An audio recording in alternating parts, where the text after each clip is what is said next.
Guys, hope you're good. It's me, Chris Bradley, owner of the MRR agency and fitnessads.ai. I've got an exciting video for you today. I want to talk about the state of fitness content, state of fitness marketing in 2025. This video won't last too long because it'll be a new year soon, but I wanted to get it out because it's gone a bit crazy right now in the fitness industry. I don't know about you, but the content in our industry right now feels a bit weird. I think we've entered this weird echo chamber where coaches are creating content to impress other coaches, which is a bit strange. They must be packing with money if they're going to, they've got enough time to create content for other coaches and their peers. So they're doing that. They're creating content for their peers and other coaches, not for future clients. You just have to scroll your feed. It's coaches reacting to other coaches' videos who are reacting to other coaches' videos again. And it's like some sort of coaching inception that's happening. And it's just a mirror facing another mirror and creating this infinite reflection. So it's happening, all these infinite reflections are happening, but not many clients are signing up or taking action off the back of your content. You'll get a coach who'll go, "Well said, mate," or whatever.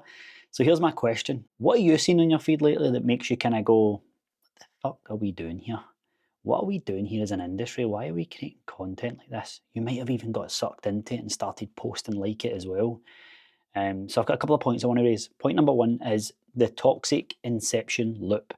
So coaches are reacting to other coaches' content instead of creating content to get clients. You post, someone stitches it, someone reacts, someone critiques the reaction, and you go and you go and you go. And you end up with layers of commentary where these coaches and fitness business owners are just chasing popularity.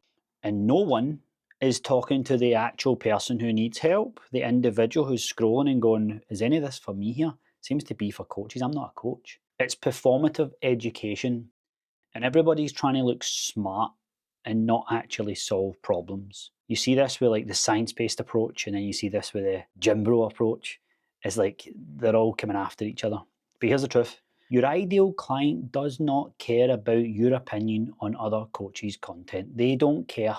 They care about how they're going to stop going round in circles in their fitness journey. They care how to get off their phone and stop scrolling and wasting time. They want to find out how to stop eating biscuits at 9 o'clock at night. And they want to learn how to stop hating their reflection in the mirror. So if you want to win in 2025 going into 2026, stop performing for your peers and start actually connecting with the people that you want to serve and change their lives. That's it. That's the best advice I could give you. I hope you've got a pen and notepad here taking notes. Point number two is vanity metrics over value.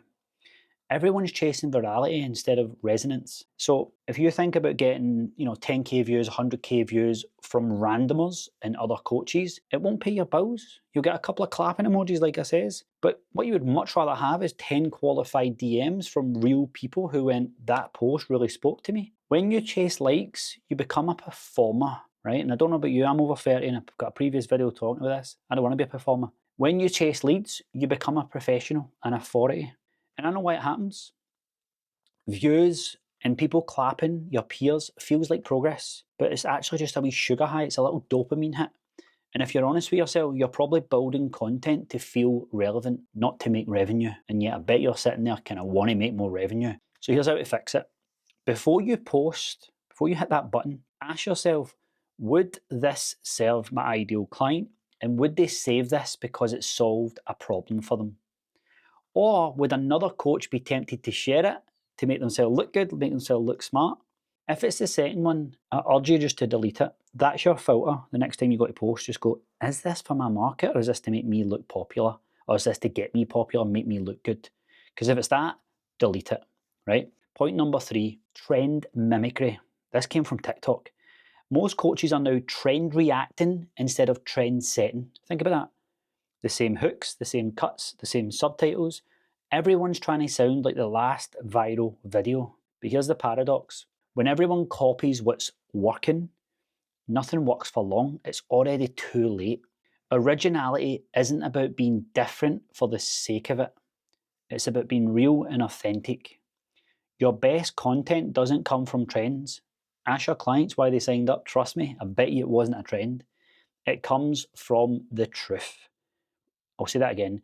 Your best content doesn't come from trends, it comes from truth. So stop copying the gym person down the road who edits like a professional TikTok editor or a YouTuber or whatever. Start documenting your actual client wins, your beliefs, and your process. Trust me, it might feel like it's a slow burner, but that's what matters in the end. That's how you build trust, especially in today's society. Trust is hard to come by. Moving on to the next point. Point number 4 is the content consumer trap. Like, you can't create great content if you consume more than you create. So if you're always on your phone, you're getting subconsciously and subliminally drawn into this world. And it means you've not got any time left to create. And when you spend more time watching what others are actually doing than listening to what your market is saying to you, you lose the game. It shifts, and that's where you're drawn into this game for months on end. You're no longer a creator, you become a critic. So the more time you spend studying the algorithm or buying these content courses for somebody who's went a little bit viral to teach you how to go viral, even though they've done it by accident, you do all of that, the less time you spend listening and thinking about what your audience needs. And the algorithm does not buy from you, people do. So here's how to escape it. Pick one platform, one format that delivers one outcome.